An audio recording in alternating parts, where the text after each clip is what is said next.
velikánsky trezor. To je pekné podľa mňa. A isto to má aj nejakú hodnotu. Je ten sľubovaný ceokryt.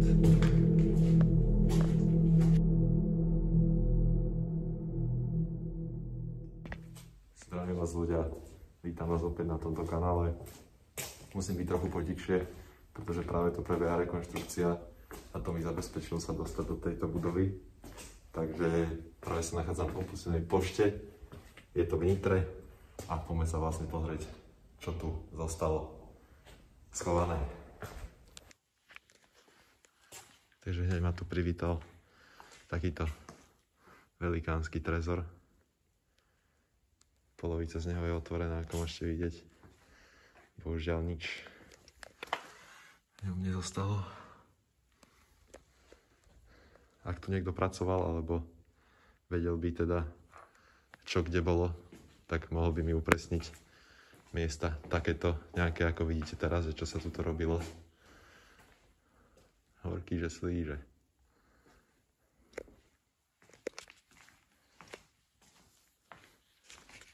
Takže toto bola podľa mňa miestnosť pre zamestnancov. Tu nemali prístup bežní ľudia, už len kvôli tomu trezoru si to môžete všimnúť.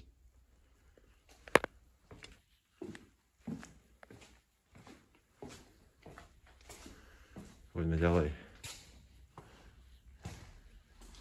Takže pravdepodobne tu sa nachádzali rôzne balíky alebo niečo. Nejako to takto je rozdelené. Spojená katolícka škola. Vidíte, každé má nejaký iný názov. A v podstate tu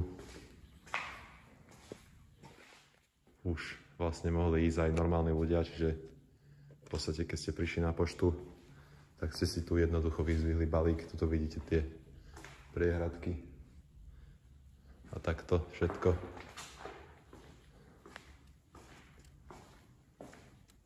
Zaujímavé, dokonca tam ešte baterka zostala, taká tá Parkside, neviem, či viete, čo myslím, hneď vám to ukážem. Z tieto nálepky, tie som zbieral ako malý. Mama mi vždy za to nadávala, že toľko peňazí do toho som zbytočne vyhodil a nikdy som ten album nevyplnil a teraz to máme tak hodené v skrini. A možno to bolo opačne, viete, že... A hej, bolo to opačne, takže z tejto strany si ľudia brali tie balíky, nie z tej druhej, ako som vám ukazoval. A vlastne... takto to tu je. Inak som asi prvý a posledný urbexer, čo bol na tejto pošte, pretože vidíte, už to tu je proste poupratované, už sa tu bude niečo búrať, alebo neviem, niečo tu budú robiť, možno budú obnovovať poštu znova, neviem. Takže asi nejak tak by som to nazval. Tu bola možno nejaká zmenáreň alebo niečo. A tu boli asi nejaké také, ako typ sport alebo niečo také. Ste si mohli natypovať, to máte aj typos Slovenská pošta. A môžeme ísť rovno na ďalšie poschodie. Takže stále nejako dúfam, že nestretnem tu nikoho z tej stavby, pretože vedľajšiu budovu pravdepodobne prerábajú alebo búrajú tam nejaké múry alebo neviem. A niečo majú proste nejaký kábel, niečo majú napojené na túto budovu, pretože tu v pivnici stále elektrika ide, neviem prečo. Takže fakt dúfam, že si nepôjdu ten kábel odtrhnúť a nebudú ma tu počuť. A poďme sa pozrieť, čo sa nám skrýva na tomto poschodí. Takže práve som na druhom poschodí. Oznámy pre verejnosť. To sú nejaké slovenské známky. To vám ukážem ešte v pivnici, čo som našiel. To bude mať aj nejakú hodnotu, podľa mňa, samozrejme nebudem to brať. Tu sú sklá z tých rôznych priehradok. Keď si vytlačíte listok na pošte a ono vás to pošle k rôznym týmto číslam, tak tu je 15, 14, 18. Neviem, či to bolo tu, že to bolo takto zárovno. Viete, že tuto boli tie priehradky. Vianočný stromček. Alebo to bolo z dola, neviem. Ale asi, hej, keď... Pozrite, tuto je, že... 11, 10.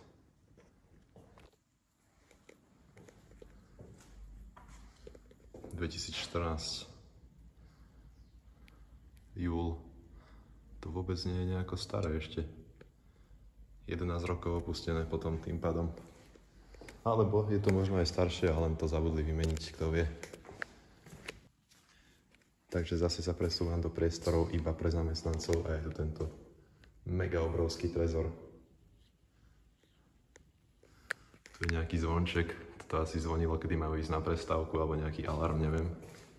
Kokos, toto sú riadne dvere. To je jak do krytu dvere, ty kokos, pozrite na to.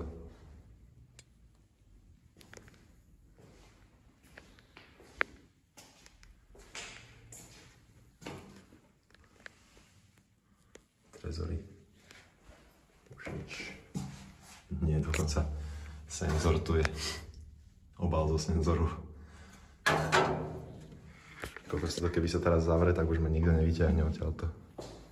Takže aké to je ťažké. No.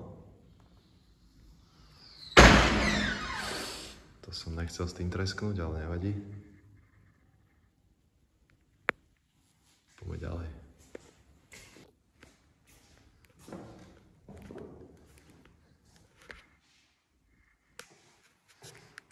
Tu je nejaká priehradka, neviem, či sa to ďalto podávalo.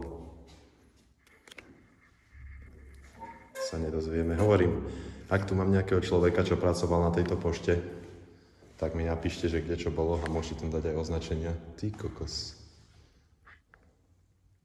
To už je zaujímavé. Pleseň na podlahe musí byť.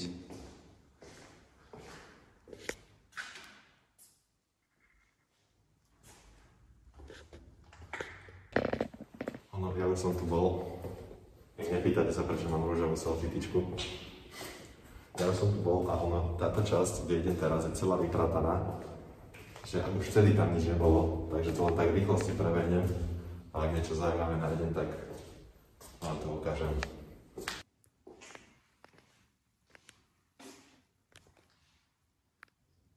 Takže tu sa vlastne triedili tie zásielky. Tu sa to potom preberalo a takto.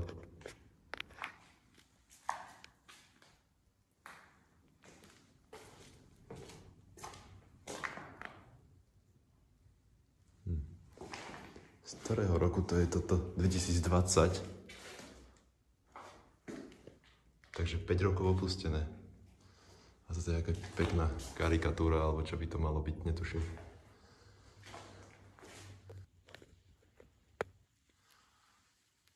Strop úplne spadol. Alebo ho nejako ručne dali dole, ale potom prečo by tu ostali tieto neónky. Zaujímavé. A vidíte, tam sa pracuje práve natiahnutý tento tobogán. Ja to volám tobogán. Takže dúfam, že ma to není ani počuť, ani vidieť.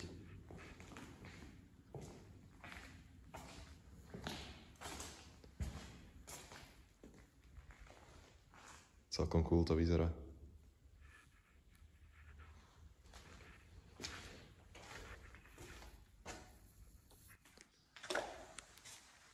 Umýváreň mužov. Samozrejme na zemi plakát nahej ženy. Ďalej vám to ukázať nebudem. Tu mali v podstate iba sprchu a WC.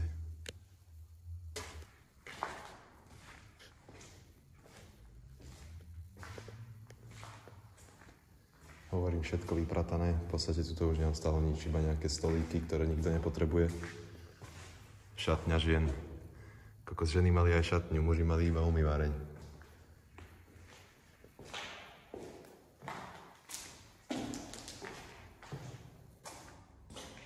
Kokos, ženy to mali úplne, že je odlišné od mužov.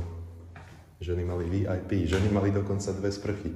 Ale tak zase, keď si to tak vezmete, že proste koľko mužov a žien proste pracuje na pošte, tak väčšinou sú to proste ženy, podľa mňa.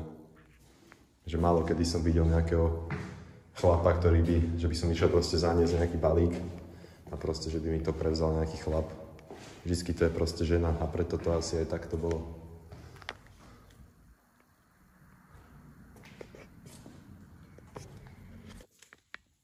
Takže na poslednom poschodí mňa osobne zaujala táto kancelária. A to je asi tak všetko.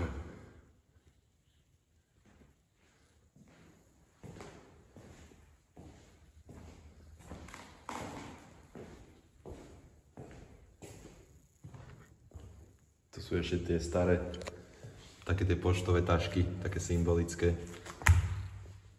Takže história ostala, aspoň niečo. A tu sa fakt nedá dýchať, to je úplne otrasný vzduch. Takže vám to tu takto rýchlo ukážem iba. A toto bola podľa mňa nejaká čakáreň asi. Že je tu lavica, je tu ešte že vstup iba s rúškom. Takže asi tak. A niečo to bolo. Pracovisko pre prevody zaknihovaných cenných papierov. Zaujímavé. OK, to je z tohto poschodia všetko a poďme dole, do pivnice. OK chlapci, takže práve ideme do pivnice, kde sa nachádza aj celokryt. A ten je asi taký tiež najzaujímavejšie z toho, čo tam je, takže ukážeme si, čo v ňom ostalo. Takže podľa mňa vôbec není zachovali, je taký rozbitý, ale elektrika tam funguje, teda aspoň pred tým celokrytom, pred vstupom. Takže práve sa nachádzam v pivnici a toto je to, čo som vám chcel ukázať. Zbierka slovenských poštových známok.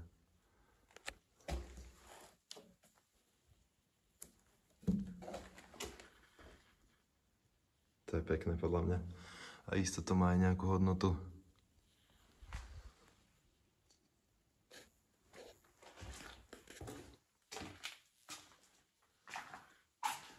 Máme poistky.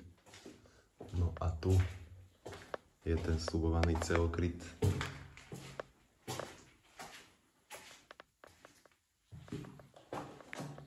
Tuto ide tá elektrika inak. Jediné miesto, kde ide elektrika, je toto. V celej budove nejde. Iba tu. Neviem z akého dôvodu.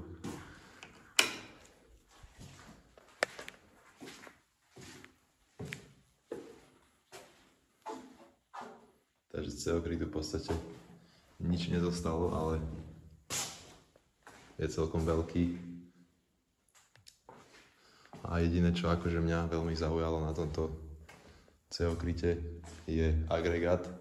A vlastne ako to je spojené s celokrytom, ten agregát, že proste toto, čo vidíte teraz tu, je núdzový výlez, ktorý tam ďalej je zamurovaný. Ono tuto doľava má cestu, ale tam je to ďalej zamurované.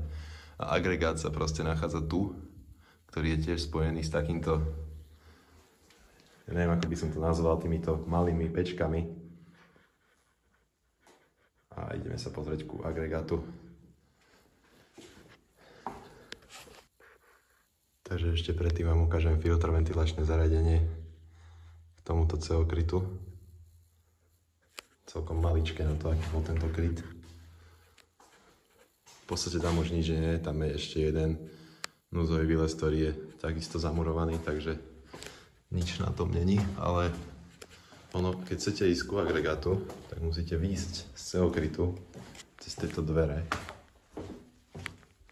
Musíte ísť sem do tejto pivnice, alebo čo to je, neviem. A tu je diesel agregát, ktorý je tak polovične rozobratý, ale celkom ma zaujali tieto flašky okolo a toto všetko, takže neviem, čo to tu robí, ale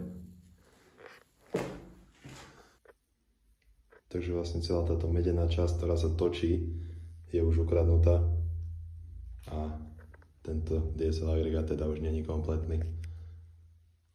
Bohužiaľ, už tu boli výtržníci predo mnou.